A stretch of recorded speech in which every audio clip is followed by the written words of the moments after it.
খাসির মাংসের কষা রেসিপির জন্য একটা প্যানের মধ্যে কিছু পরিমাণ মতো তেল নিয়ে সেটা গরম করে একে একে খাসির মাংসগুলো দিয়ে দিব। এখানে আমি 800 গ্রামের মতো খাসির মাংস নিয়েছি, আর এর মধ্যে হাড্ডি, সলিড পিস আর চর্বি সব মিলিয়েই ছিল। এবার এর মধ্যে দিয়ে দিব কিছু গরম মশলা, যেমন দারচিনি, এলাচ, তেজপাতা, লং। তারপর দিয়ে দিব দুটো গোটা রসুন।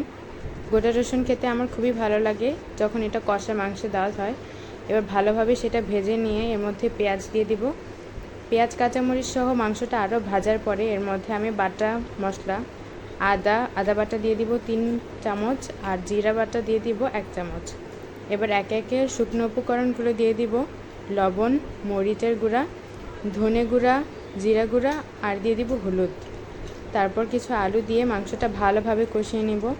মাংসটা ভালোভাবে কষানো হয়ে গেলে এর মধ্যে রাঁধুনি গরম মশলা দিয়ে কিছুক্ষণ নাড়ালেই তৈরি হয়ে যাবে আমাদের কষা মাংস। আর আজকে আমি সেটা খেলাম ভাতের সাথে কষা মাংসের এই কম্বিনেশনটা আমার কাছে খুবই ভালো লাগে। চাইলে আপনারাও এটা বাসায় বানাতে পারেন।